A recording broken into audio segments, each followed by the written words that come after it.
الحمد للہ رب العالمین والصلاة والسلام علی سید الانبیاء والمرسلین اما بعد فاعوذ باللہ من الشیطان الرجیم بسم اللہ الرحمن الرحیم ما كان على النبي من حرج فيما فرض الله له سنة الله في الذين خلوا من قبل وكان أمر الله قدرا مقدورا صدق الله العظيم. ما كان على النبي من حرج فيما فرض الله له، اور نبی پر کوئی حرج نہیں اس بات میں جو اللہ نے ان کے لیے مقرر فرمائی ہے. یعنی اللہ تعالیٰ نے جو بات ان پر مقرر فرما دی ہے اس کو کرنے میں نبی کو کوئی حرج نہیں ہے. سنت اللہ فی الذین خلوا من قبل، اللہ کا دستور، اللہ کا طریقہ، اللہ کی سنت یہ چلا آ رہا ہے ان میں جو پہلے گزر چکے ہیں، ان میں بھی یہ چیز چلی آ رہی ہے. اس میں جو ہے نا یہ جو چیز ہے جس کے بارے میں عرض کیا گیا ہے، آپ کو معلوم ہے حضرت زینب بنت جحش رضی اللہ تعالی عنہا ان کے نکاح کا معاملہ ہے. تو یہ جو یہود تھے، نصارہ تھے، منافقین تھے، انہوں نے اعتراض کیا تھا کہ یہ دیکھو اپنے منہ بولے بیٹا جو ہے اس کی طلاق شدہ بیوی سے انہوں نے نکاح کر لیا ہے، کیونکہ اس معاشرے میں اس کو برا سمجھا جاتا تھا کہ جس کو منہ بولا بیٹا بنایا جائے اس کی بیوی سے نکاح نہیں ہے. نمبر ایک تو یہ ہے کہ حضرت زید بن حارثہ انہیں پکارا جاتا تھا، زید بن محمد نہیں. حضور نے بیٹا ضرور اپنا بنایا لیکن حضور نے ان کی ولدیت کی نسبت اپنی طرف نہیں کی تھی. ان کا باپ جو تھا وہ واضح تھا، وہ لینے بھی آیا تھا، اس لیے زید بن حارثہ کے نام سے وہ معروف تھے. اب یہ تھا کہ اللہ تعالیٰ ارشاد فرما رہے ہیں کہ یہ جو نبی نے یہ کام کیا ہے یہ ویسے تھوڑا کیا ہے، اللہ نے مقرر کر دیا تھا. اور پیچھے آپ نے دیکھ لیا پچھلی آیت میں کہ اللہ فرماتا ہے کہ یہ نکاح ہم نے کیا ان کا. یعنی یہ نکاح جو زینب بنت جحش سے رضی اللہ تعالی عنہا سے حضور علیہ الصلوۃ والسلام کا نکاح جو ہے اللہ فرماتا ہے ہم نے کیا ہے. یعنی اللہ نے اس نکاح کی نسبت اپنی طرف کی ہے. اور میں نے یہ بھی عرض کیا تھا کہ حضرت زینب جو ہے نا اس بات پر دوسری ازواج پر بڑا فخر کیا کرتی تھیں کہ دیکھیے تمہارا نکاح تمہارے گھر والوں نے کیا ہے، میرا نکاح آسمانوں پر اللہ نے کیا ہے. ہاں جی، تو یہ اس پر تو اب یہ باتیں بنانے لگے جو یہود و نصارہ تھے، منافقین کے، دیکھو جی یہ کیا کیا. پھر یہ اعتراض کرنے لگے کہ دیکھو جو دوسروں کے لیے حکم ہے کہ 4 بیویاں کرو اور آپ زیادہ بیویاں ہاں جی رکھتے ہیں کہ اپنے لیے اور قانون ہے دوسروں کے لیے اور قانون ہے. تو اللہ نے ارشاد فرمایا ہاں تمہاری کتابوں میں بائبل میں یہ بات لکھی ہوئی ہے کہ تم یہ حسد اور بغض کی وجہ سے کرتے ہو. تمہارے علم میں ہے کہ اللہ تعالیٰ نے یہ چھوٹ انبیاء کو عطا فرمائی ہے. اور داؤد علیہ السلام کی 100 بیویاں تھیں. داؤد علیہ السلام کی 100 بیوی تھی اور 300 کنیزیں تھیں جسے لونڈیاں آپ کہتے ہیں. حضرت سلیمان علیہ السلام جو ہیں ان کے عقد میں 300 بیویاں تھیں، 300 بیویاں اور 700 انہوں نے کنیزیں رکھی ہوئی تھیں. دیکھو نا کہ تمہاری بائبل یہ ساری باتیں لکھی ہوئی ہیں.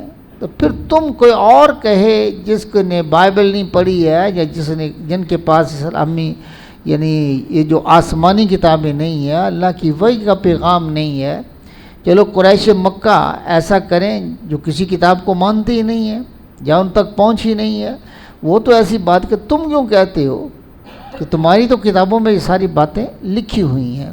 تو اس لیے نبی کے لیے یہ اجازت ہے، کوئی حرج نہیں ہے، کیونکہ اللہ تعالیٰ نے ان کے لیے اس بات کو مقرر فرمایا ہوا ہے۔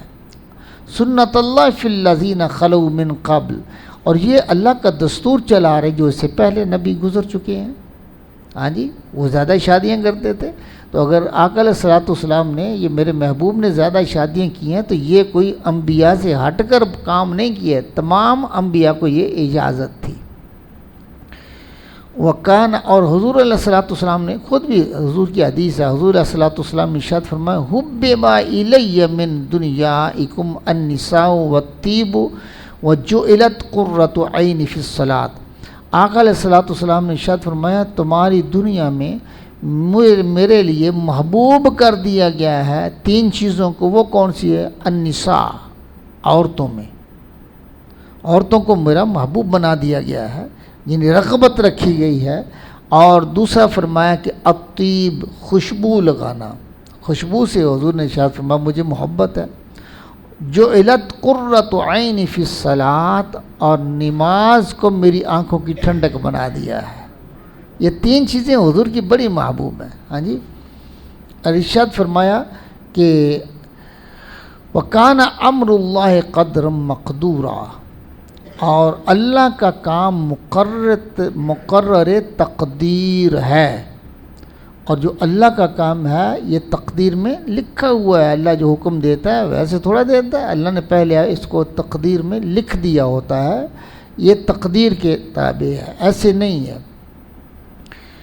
آگے ارشاد فرمایا کہ یہ جو چیز ہے الذین یبلغون رسالات اللہ ویخشونہ ولا یخشون احدا الا اللہ وکفی باللہ حسیبا، اور وہ جو اللہ کے پیغام پہنچاتے ہیں، اور وہ جو اللہ کے پیغام پہنچاتے ہیں، وَيَخْشَوْنَهُ، اور اسی سے ڈرتے ہیں، جس کا پیغام پہنچاتے ہیں اسی سے ڈرتے ہیں۔ وَلَا يَخْشَوْنَ أَحَدًا إِلَّا اللَّهُ، اور اللہ کے سوا کسی کا خوف نہیں رکھتے، کسی سے نہیں وہ ڈرتے۔ وَكَفَى بِاللَّهِ حَسِيبًا، اور اللہ بس کافی ہے حساب لینے والا۔ یہاں کہا کہ اللہ کے رسول جو ہیں، جنہیں اللہ یہ جو ذمہ داری سونپ دیتا ہے کہ میرے پیغام کو میری مخلوق تک پہنچاؤ، یہ رسالت کی جو ذمہ داری ہے، اس کے بارے میں ارشاد ہوا کہ جو اللہ کا پیغام پہنچاتے ہیں وہ صرف اللہ سے ڈرتے ہیں۔ کس معاملے میں؟ پیغام پہنچانے کے معاملے میں وہ کسی سے نہیں ڈرتے۔ انبیاء کے آپ نے پیچھے بھی پڑھا ہے کہ اکیلے نبی کھڑا ہو جاتا ہے پورے معاشرے کے سامنے، اس کی خرابیوں کے سامنے، ہاں جی، اللہ کی توحید کا پیغام سنانے کے لیے، اللہ کا حکم سنانے کے لیے، اسے کوئی پرواہ ہی نہیں ہے کہ سارا معاشرہ اس کے خلاف چل رہا ہے۔ ہاں جی، اور آپ نے دیکھا حضور علیہ الصلوۃ والسلام پورا سارے شہر مکہ، اپنے کیا غیر کیا، سب مخالف تھے، سب مخالف تھے۔ اور وہ واقعہ جو ہے کہ سرداران قریش حضرت ابو طالب کے پاس آئے ہیں اور کہنے لگے کہ دیکھیے آپ اپنے بھتیجے کو معاف جو نا اس کو باز کریں، ہاں اگر وہ یہ چاہتا کسی اچھی خوبصورت لڑکی سے شادی کرنا ہو ہم اس کا انتظام کر دیتے ہیں۔ ہاں جی، اگر مال و دولت چاہتا ہے تو مال و دولت دیتے ہیں، لیکن یہ جو ہمارے رواج ہیں، ہماری عبادت کا جو چلا آ رہا سلسلہ، اس پر تنقید نہ کرے، ہمیں اس سے نہ روکے۔ ہاں جی، اور اگر وہ چاہتا کہ مجھے اپنا سربراہ بنا لو، بادشاہ بنا لو، تو ہم اس کو بھی ماننے کے لیے تھے، سب چیزیں۔ لیکن یہ ہے کہ ہمارے دین جو ہمارا مذہب ہے، جو ہمارا مسلک ہے، اس سے نہ ٹکرائے۔ جب وہ یہ کہہ کے چلے گئے تو حضور علیہ الصلوۃ والسلام تشریف لائے، تو حضرت ابو طالب کہنے لگے بیٹا بات یہ ہے کہ یہ سرداران قریش آئے تھے اور یہ کہہ رہے تھے کہ ہم جو ہے نا مال دولت دینے کے لیے بھی تیار ہیں، اگر ان کی شادی میں کہیں رغبت ہے تو ہم اس کا بھی اہتمام کر دیتے ہیں، اگر وہ یہ چاہتا کہ ہم سب کو سردار بننا چاہے یہ بھی بنا دیتے ہیں۔ لیکن یہ بات آپ نے کیا جواب دیا؟ آپ نے فرمایا چچا میرے ایک ہاتھ میں سورج اور دوسرے پہ چاند بھی رکھ دیں میں پھر بھی اس کام سے باز نہیں آ سکتا۔ یہ ہے یکشونہ، وہ اللہ سے ڈرتے ہیں، ولا یکشون احدا، اور کسی سے وہ نہیں ڈرتے، الا اللہ، ڈر ان کا صرف کس کا ہے؟ اللہ کا۔ کس کا ڈر ہے؟ اللہ کا۔ یہ اس معاملے میں وہ کسی سے نہیں ڈرتے، اللہ نے ڈیوٹی لگائی ہوئی ہے اس ڈیوٹی کو پورا کرنا ہے، اس لیے وہ کسی سے ڈرتے نہیں ہیں۔ باقی رہ گئی بات یہ قرآن مجید فرقان حمید میں ہی ایسے واقعات آتے ہیں کہ نبی نے خوف کے لیے لفظ استعمال کیا۔ اب دیکھا آپ نے کہ جب حضور علیہ الصلوۃ والسلام حضرت ابوبکر صدیق غار میں تھے اور ہجرت کا ارادہ کا فرما چکے تھے، تو غار کے اندر حضرت ابوبکر صدیق رضی اللہ تعالیٰ کو کوئی خوف پیدا ہوا۔ آپ نے کیا فرمایا تھا؟ ثانی اثنین اذ ہما فی الغار یقول لصاحبہ لا تحزن ان اللہ معانا، فرمایا نہ ڈرنا، ہم یہ ہجرت جو ہے نا یہ محض اللہ کی رضا کے لیے کر رہے ہیں، اللہ کے دین کے لیے کر رہے ہیں، اس لیے ہمارے اس معاملے میں اللہ ہمارے ساتھ ہے، اللہ ہمارے ساتھ ہے، ڈرنے کی ضرورت نہیں ہے۔ ویسے حضرت یعقوب علیہ الصلوۃ والسلام جو ہیں وہ اللہ کی بارگاہ میں عرض کرتے نہیں، جب وہ یوسف علیہ الصلوۃ والسلام کے بھائی آئے نا تو کہنے لگے کہ ہمارے ساتھ بھیج دیں یوسف علیہ الصلوۃ والسلام کو، یہ بھی باہر کھیلے گا ہمارے ساتھ جو ہے نا، یہ بکریاں چرانے کے لیے یہ اسے باہر بھیجو، جنگل میں چلے پھرے۔ تو آپ نے کیا فرمایا تھا؟ وہ اخاف ان یاکلہ الذئب، مجھے خوف ہے کہ اس کو بھیڑیا نہ کھا جائے، اس کو بھیڑیا نہ کھا جائے۔ آپ نے، یہ نبی ہیں یعقوب علیہ الصلوۃ والسلام، انہوں نے یہ لفظ استعمال کیا اخاف، مجھے خوف ہے، لیکن یہ خوف جو ہے، اور اسی طرح ایک جگہ اللہ تعالیٰ نے ارشاد فرمایا کہ حضرت یعقوب علیہ الصلوۃ والسلام نے کہا، اور یہ جو ہے یہ خوف جو ہے نا یہ دین کے معاملے میں نہیں ہے، یہ خوف دین کے معاملے میں نہیں ہے، یہ بشری تقاضا ہے۔ یہ کیا ہے؟ بشری تقاضا ہے۔ اور اس کا دوسرا نا، حضرت موسیٰ علیہ الصلوۃ والسلام تھے نا، تو جب انہوں نے اپنا عصا پھینکا نا تو وہ عصا کیا بن گیا؟ اژدہا، بہت بڑا سانپ بن گیا۔ تو اس وقت آپ پر خوف طاری ہوا، اس پر خوف طاری ہوا، تو اللہ تعالیٰ نے کیا فرماتا؟ خذھا ولا تخف، اے میرے کریم اس کو پکڑ لے اور خوف نہ کر۔ خوف، تو یہ خوف کیا ہے؟ یہ ایک بشری تقاضا ہے، لیکن کس سے نہیں ڈرتے؟ اللہ کا پیغام پہنچانے میں نبی کو کوئی خوف نہیں ہوتا، بس اللہ کا خوف ہوتا ہے کہ کہیں میرے اس ذمہ داری میں کوئی کمی واقع نہ ہو جائے کہ وہ ناراض ہو جائے۔ تو فرمایا کہ وہ کسی سے نہیں ڈرتے ہیں، وَكَفَى بِاللَّهِ حَسِيبًا، اور اللہ جو ہے بس کافی ہے حساب لینے والا۔ وآخر دعوانا ان الحمد للہ رب العالمین۔ بسم اللہ الرحمن الرحیم، الحمد للہ رب العالمین، والصلاة والسلام علی سید الانبیاء والمرسلین۔ ربنا آتنا فی الدنیا حسنۃ وفی الآخرۃ حسنۃ وقنا عذاب النار، وادخلنا الجنة مع الابرار یا عزیز یا غفار یا رب العالمین۔ ربنا ظلمنا انفسنا وان لم تغفر لنا وترحمنا لنکونن من الخاسرین۔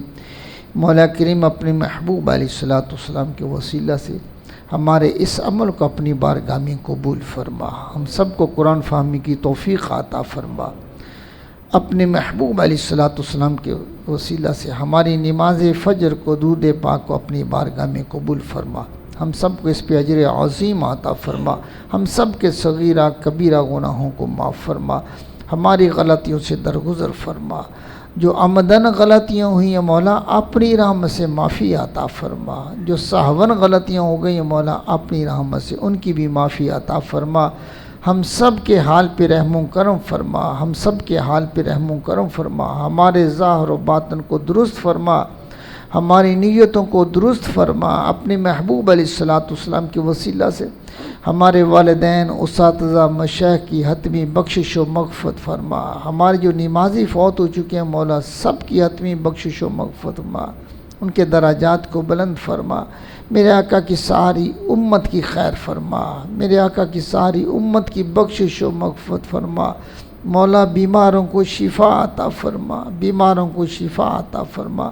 جو لوگ پریشان ہیں ان کی پریشانیوں کو دور فرما، بے اولادوں کو اولاد نورینہ عطا فرما، اپنے محبوب علیہ الصلوۃ والسلام کے وسیلہ سے ہم سب کے حال پہ رحم و کرم فرما، مولا اپنے محبوب علیہ الصلوۃ والسلام کے صدقے سے ہمارے شب و روز پہ اپنی رحمت کی نظر فرما، اپنی رحمت کی نظر فرما، اپنی بارگاہ سے پاکیزہ رزق عطا فرما، اپنی بارگاہ سے پاکیزہ رزق عطا فرما، اللہم ارحم امت محمد صلی اللہ علیہ وسلم، اللہم اغفر لامت محمد صلی اللہ علیہ وسلم، اللہم فرج عن امت محمد صلی اللہ علیہ وسلم، اللہم تجاوز عن امت محمد صلی اللہ علیہ وسلم، اللہم اصل امت محمد صلی اللہ علیہ وسلم، صلی اللہ تعالی علی حبیبہ سیدنا و مولانا محمد وعلی آلہ و اصحابہ اجمعین برحمتک